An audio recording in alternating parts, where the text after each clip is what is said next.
এইটোৱে হ'ল fourth unit evaluation 2025-6 subject general mathematics plus 7 full marks 50 number question পেপাৰখন মই আলোচনা কৰিম সময় 2 ঘণ্টা ছাত্ৰছাত্ৰীসকল ইতিমধ্যে মই মেথছৰ এনসাৰখিনিও কৈ দিছো কিছু দুই এখন কুৱেশ্যন পেপাৰ সো আজি তোমালোকক জাস্ট মই কুৱেশ্যন পেপাৰখন শ্বেয়াৰ কৰিম তোমালোকে কেই নম্বৰ পালা তোমালোকে গম পাবা আৰু প্ৰেক্টিছ কৰিব পাৰিবা মক টেষ্ট হিচাপে তাৰ আগতে অৱগত কৰাব বিচাৰো ছাত্ৰছাত্ৰীসকল আমাৰ অনলাইন ক্লাছ এডমিশন আৰম্ভ হৈ আছে মানে চলি আছে গতি কোনো ছাত্ৰতে ইচ্ছুক হৈ তেতিয়া ল'ব পাৰিব তোমালোক যেটো ক্লাছ 8 পাবা 8ৰ বাবে বছৰটো মাত্ৰ 999 টকাতে এবছৰ পঢ়িব পাৰিবা চাৰিটা বিষয় মেথ সায়েন্স সোশ্যাল সায়েন্স আৰু ইংলিশ গ্ৰামাৰ মাহিলী 99 হয় কিন্তু তোমালে এবছৰৰ কাৰণে জইন হলে মাত্ৰ 999 টকা পেমেন্ট কৰিলে হ'ল বছৰটোৰ কাৰণে পঢ়িব পাৰিবা যিসকল ছাত্ৰ আছে ইচ্ছুক হয় তোমালোকে হোৱাটছএপ নম্বৰটো এছএমএছ কৰি তোমালোকে জইন হ'ব পাৰিবা আমাৰ ক্লাছ বিলাক লাইভ যেটো হ'ব আৰু ৰাতি হ'ব সন্ধিয়াকে ক্লাছ বিলাক হ'ব গতিকে তোমালোকে ধুনীয়াকে বুজি পাবা চিন্তা কৰিব নালাগে নোটছ পাতি বিলাক আমাৰ পৰাই দি দিম গতিকে যিসকল ছাত্ৰতে ইচ্ছুক সোনকালে এডমিশনটো লৈ ল'বা কাৰণ সিট একেবাৰে কম আছে ঠিক আছে 20-25টা মানহে সিট আছে বহু ছাত্ৰতে জইন হলে 100টাৰ ভিতৰত বহু ছাত্ৰতে জইন হল এতিয়া মাত্ৰ 20টা মানহে সিট আছে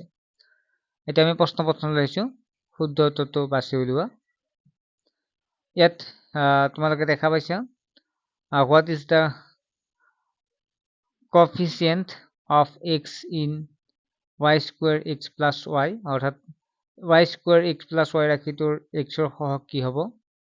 তলৰ কোনটোৰ সদৃশ পদ n-1 নৰ বাবে n-5n-3 সমীকৰণটোৰ মান হ'ব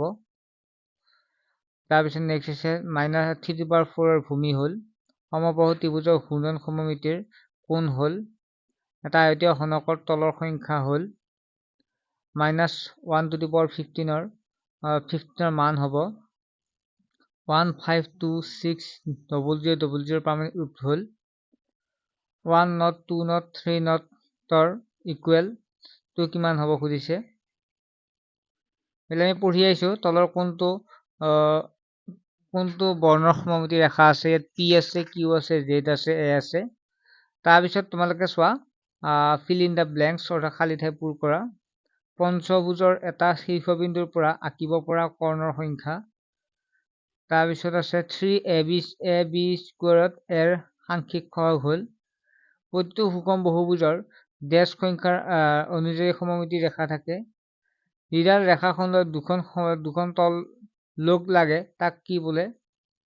তাৰ পিছত উত্তৰ লিখা তোমালে প্ৰশ্নখিনি যদি স্পষ্টকৈ দেখা নাই তোমালে চাবা মই কৈ আছো যিকোনো অশূন্য অখণ্ড সংখ্যা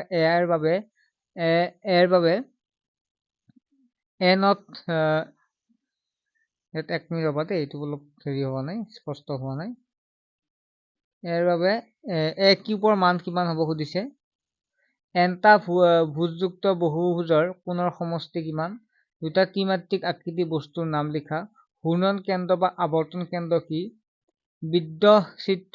বৃক্ষচিত্ৰৰ সহায়ত 7x² + 5 ৰাশিটোৰ পদ আৰু উৎপাদকসমূহ দেখুওৱা শুদ্ধ নে অশুদ্ধ লিখা দুটা সদৃশ পদ যোগ বা বিয়োগ কৰিলে এটা সদৃশ পদ পোৱা যায় এটা বিষম বাহু ত্ৰিভুজ এডাল সমমিতি ৰেখা থাকে গোটা আকৃতিবোৰ দ্বিমাত্ৰিক নেক্সট আছে আমাৰ তাৰপিছত আমাক এইটো দি আছে ডি নম্বৰটো দি আছে চোৱা তাৰপিছত x - 3 হলে twice x³ + x + 3 ৰাশিটোৰ মান নিৰ্ণয় কৰা twice x² - thrice xy + y³ ৰ সৈতে thrice x³ + 5x²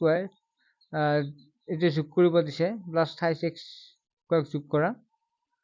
নেক্সট হৈছে আমাৰ এইটা তোমাক দেখা পাইছা এইটো বিয়োগ কৰিব দিছে এইটো বিয়োগ কৰা বুলি আছে নেক্সট হ'ল 5² - 3 to the power কিউবৰ মান কিমান তলত সংখ্যাকেইটা তুলনা কৰা আৰু কোনটো সংখ্যা ডাঙৰ নিৰ্ণয় কৰা 343.64 6 × 10 to the power 18 দিয়া আছে এটা চাবা তোমালোকে অলপ স্পষ্ট হোৱা নাই ষ্টুডেণ্ট এজনে কুৱেশ্যন পেপাৰখন শ্বেয়াৰ কৰিছিল কেমেৰাটো ভাল নহয় বাবে এনেকুৱা হৈছে ইংৰাজী বৰ্ণমালাৰ এছ বৰ্ণটোৰ ঘূৰ্ণন সমমিতিৰ ক্ৰম কি ইয়াৰ ৰৈখিক সমমিতি আছেনে তাৰপিছত আছে সূচকীয় ৰূপত প্ৰকাশ কৰা 768 আৰু 2187 x0 0ৰ বাবে যদি x² + 2x - p + 1 ৰ মান 6 হয় তেন্তে p ৰ মান নিৰ্ণয় কৰা। তাৰপিছত কৈছে যদি 2592 = 2m × 3n হলে m আৰু n² মান m আৰু n ৰ মান নিৰ্ণয় কৰা। সূচকৰ বিধি প্ৰয়োগ কৰি সৰল কৰা। ছাত্ৰ-ছাত্ৰীসকল আশা কৰোঁ তোমালোকে এনেকুৱা প্ৰশ্ন আহিলে পাৰিবা আৰু তোমালোকে অনলাইন ক্লাছত জইন হোৱা 8ৰ পৰা চিন্তা কৰিব নালাগে, আমি অতি সহজ কৰি আটাইখিনি বুজাই দিম। ঠিক আছে, নেক্সট এটা ভিডিঅ'ত লগ পাম। বাই।